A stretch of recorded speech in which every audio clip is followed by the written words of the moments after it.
तो आप सभी लोगों को पता है नीट का रिजल्ट आ चुका है और धुआंधार रिजल्ट आया है ना।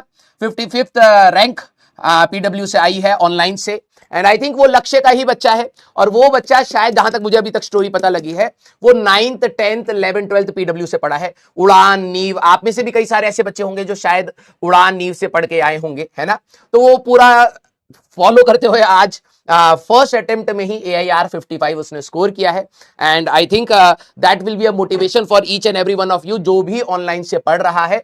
मतलब यहां से किया जा सकता है, एफर्ट्स नो डाउट आपके ऑफलाइन में भी लगते हैं, ऑनलाइन में भी लगते हैं, लेकिन अगर आप अच्छे से मेहनत करेंगे तो आप चाहे पेपर कठिन हो आसान हो, अगर आप रेलिवेंट चीजों पर मेहनत करेंगे तो डेफिनेटली आपका सिलेक्शन हो जाएगा। तो ये आप सभी लोगों के लिए, हाँ, ये आप सभी लोगों के लिए एक मोटिवेशन होना चाहिए। और बहुत सारी ऐसी ऐसी इंपैक्टफुल स्टोरीज हैं, अभी सारे के सारे टीचर्स लगे हुए हैं कि बच्चों से बात करें, जाने कि उनका क्या क्या स्ट्रगल था। एंड आई नो वो स्ट्रगल जानना इसलिए भी जरूरी है क्योंकि आप लोग दूसरे एंड पर क्या फेस करते हैं तैयारी करते समय। जब आपको ऐसे मोटिवेशन मिलेगी कि भाई भैया ने या फिर दीदी ने उसी प्रकार की सिचुएशन को कैसे हैंडल करा, तो आपको रहेगा कि यार सिर्फ आप ही इस लड़ाई में अकेले नहीं है, इस बैकलॉग के परेशानी में अकेले नहीं है, टेस्ट के परेशानी में अकेले नहीं है। बहुत सारे लोग इसी प्रोसेस को ही फेस कर रहे होते हैं, लेकिन यस उनके अंदर एक डिटर्मिनेशन होता है और एक डिसिप्लिन होता है कि हाँ भाई ये एक पार्ट है और इसको हमें अपना बेस्ट देना है, वो दे करके ही सिलेक्शन लेते हैं। तो आपको बहुत बेहतरीन बेहतरीन स्टोरीज बहुत जल्द पता लगने वाली है। सारे टीचर्स बच्चों से बात कर रहे हैं, ठीक है। हाँ, वेरी गुड भाई, सबसे ज्यादा सिलेक्शन भाई, सबसे ज्यादा सिलेक्शन पीडब्ल्यू से हुए हैं, ठीक है। भयंकर भयंकर सिलेक्शंस।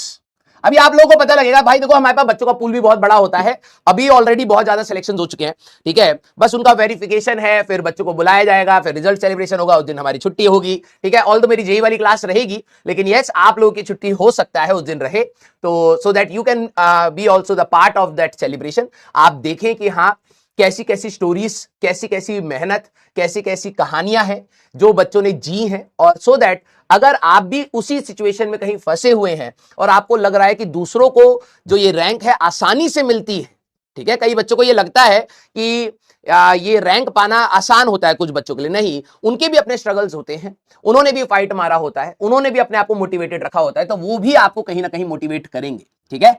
ये आइए, हाँ sir, AIR 1 and AIR 2 and AIR 3 and AIR 4 and AIR 5 6 7 8 9 10 जब जर्नी स्टार्ट होती है तो थोड़ा पीछे से ही सही, लेकिन धीरे धीरे आगे बढ़ा जाता है ना। तो हम प्रयास कर रहे हैं, मैं तो यही बोलूंगा, और वो प्रयास तभी सक्सेसफुल होगा जब आप सोचते हैं AIR 1 की बात, तो मैं कहता हूं कि आप उस तरीके की मेहनत करिए। यहां से जितना भी सपोर्ट हो सकता है पीडब्ल्यू हमेशा करता आया है और करता रहेगा। पेपर टफ आए, जो भी आए, बाहर की जो भी ओपिनियंस बने, टीचर ने अपना हमेशा बेस्ट दिया है, आप अपना बेस्ट देंगे तभी निकलेगा, ठीक है। तो यस, अभी हम लोग हो सकता है वहां पर नहीं पहुंचे हैं, लेकिन यस वो हमारे लिए एक एम भी है और एक बहुत बेहतरीन एम है, उसके लिए हम लोग भी हमेशा मोटिवेटेड रहते हैं, आप लोग भी मोटिवेटेड हैं, तो ये कारवां चलना चाहिए। यस, हाँ, आइए भाई, very good, thank you so much. And मैं आप सभी लोगों को भी बोलूंगा कि स्टे पॉजिटिव। देखो बहुत सारी ओपिनियंस रहती है नीट के रिगार्डिंग, ठीक है। अभी ओपिनियन होगा कट ऑफ के रिगार्डिंग, फिर ओपिनियन होगा टफ है, इजी है, बहुत सारे ओपिनियंस रहते हैं, ठीक है।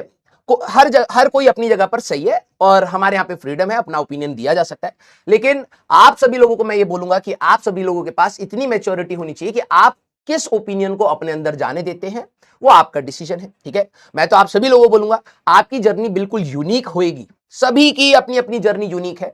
आप इंस्पिरेशन ले सकते हैं, लेकिन एग्जैक्टली वैसी जर्नी आपकी नहीं होगी, तो बीच बीच में आपको सपोर्ट मिल सकते हैं, लेकिन यस लड़ना आप ही को पड़ेगा, ठीक है। क्लियर, हाँ। एक्सपेक्टेड कट ऑफ थोड़ी सी बढ़ रही है इस बार।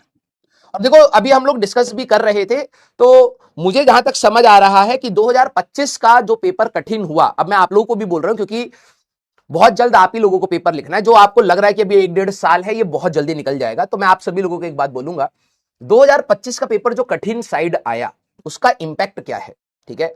उसका इंपैक्ट यह है कि सारे एजुकेशन सिस्टम में कहीं ना कहीं सभी टीचर्स ने अपने कंटेंट को कहीं ना कहीं मॉडिफाई कर दिया इस तरीके से। देखो टीचर तो पढ़ा सकता था, लेकिन बच्चा पढ़ना नहीं चाहता था। पहले अगर 2025 से अगर पहले देखें तो बच्चे को अगर जैसे आप ही क्लास में अगर मैं भी टफ कराने लगूंगा, आधे बच्चे इरिटेट हो जाएंगे, अरे क्यों करा रहे हो टफ, ये रेलिवेंट नहीं है। बच्चे को कुछ नहीं पता था, लेकिन फिर भी वो रेलिवेंस और इरेलीवेंस की बात करने लगता है। तो नॉर्मली 2025 से पहले क्या होता था, अगर टीचर चाहता भी था ना कराना तो बच्चे नहीं कराने देते थे। अब क्या हुआ, पेपर टफ आया। अब जब पेपर टफ आया तो जो अच्छे बच्चों का लॉट होता है, एक मीडियोकर बच्चा, एक बिल्कुल खत्म, जो इसको पढ़ना ही नहीं है, वो आवारागर्दी कर रहा है। मीडियोकर बच्चा क्या है, वो अपने आप को पुश नहीं कर रहा था कठिन सवाल लगाने के लिए, वो हमेशा जज कर रहा है ये आएगा नहीं आएगा, पेपर टफ होगा नहीं होगा, किसी को नहीं पता, तो इतना तो पढ़ना है बस, वो मीडियोकर रेंज में रह गया। लेकिन जो अच्छे बच्चे होते हैं, उन्होंने एक पैटर्न को समझा कि हो सकता है पेपर कठिन हो जाए, और अगर पेपर कठिन होगा तो हमें एटलीस्ट तैयार रहना चाहिए। तो पिछले साल से इस बार ज्यादा स्कोर मुझे जहां तक लग रहा है, हो सकता है मैं 100% गलत भी हूं, मुझे ऐसा लग रहा है कि नो डाउट टीचर्स ने भी अपने आप को पुश करा कि भाई बच्चा रोए पीटे, कंटेंट देना पड़ेगा। और दूसरी बात, जो पढ़ने वाला बच्चा है उसने उसको एब्जॉर्ब भी करा है, उसने एब्जॉर्ब भी करा है। कई बच्चों को यह बात नहीं पच रही है कि कई बच्चों के फिजिक्स में कैसे फुल आ रहे हैं, केमिस्ट्री में कैसे फुल आ रहे हैं, या फिर बायो में कैसे फुल आ रहे हैं। मेहनत करने से सब पॉसिबल होता है। तुम अगर मान के बैठे हो कि इंपॉसिबल है, पेपर कठिन होने में मार्क्स नहीं आना इंपॉसिबल है, तो आप ही को वो बच्चे शायद गलत प्रूफ कर देंगे। आपको चाहिए कि भाई हमारी 50,000 के अंदर रैंक आए। Now you have to make sure कि आप किस तरीके से उस मार्क्स के जोन में जाते हैं। अगर आप वो जर्नी सही से कर ले जाते हैं तो आपका भी उस दिन सिलेक्शन होगा। आप क्या कमियां करके बैठे हो वो ध्यान रखना बहुत जरूरी है। और मैं तो ये बोलता हूं कि हमेशा इंट्रोस्पेक्ट करिए rather than taking opinions from outside world. ठीक है, तो आप लोगों की जो जर्नी है बेटा अभी तो शुरू हुई है, लेकिन यस, डिविएट मत हो जाना। ठीक है, बहुत मेहनत लगेगी। कठिन सवाल आज जैसे हम लोग करेंगे, मैंने यहां पर पिछली क्लास में वो ये क्वेश्चन मैंने कहा था कि ये वाले सवाल जिसमें ऑरेंज वाले हैं, ये वाले मैं आपको खुद से करवाऊंगा क्योंकि नए कंसेप्ट होंगे। अब इसमें दो ओपिनियन हमेशा रहते हैं।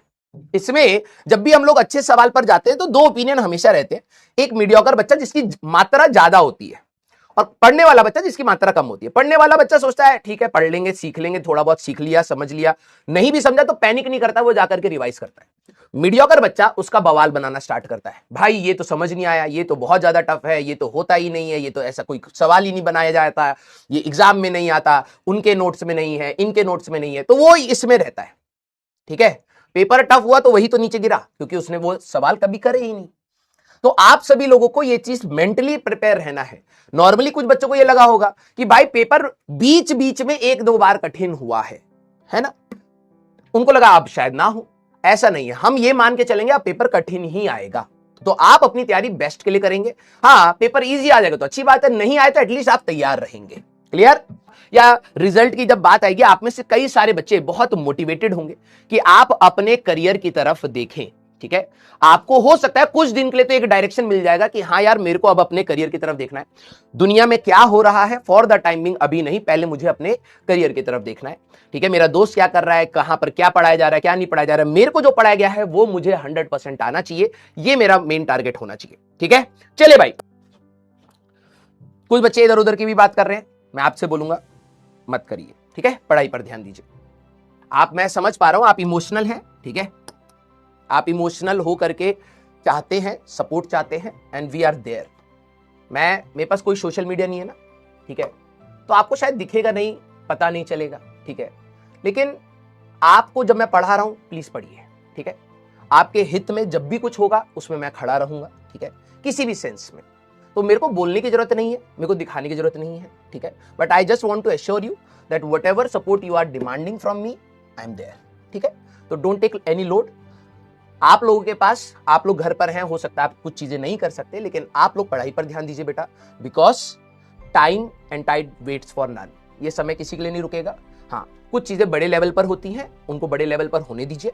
ठीक है, लोग हैं, रिस्पॉन्सिबल लोग हैं, कुछ कुछ चीजें कर रहे हैं। ठीक है, आपका काम क्या है, हाँ आप देखा जाए आप एक्टिव है, that's good, but super active होकर के आपकी अगर पढ़ाई हैम्पर हो रही है, दैट्स बैड। बी एक्टिव, पता होना चाहिए कि क्या चल रहा है, आपके हित के लिए ही हो रहा है, बिल्कुल होना चाहिए। लेकिन मैं अगर आपको बोलूं, अगर आपकी पढ़ाई हुई चीज पर अगर आप उसको छोड़ करके दूसरी चीज पर अगर एक्टिव है, देन इट इज बैड। दोनों चीज को बैलेंस आउट करना है, राइट? चलिए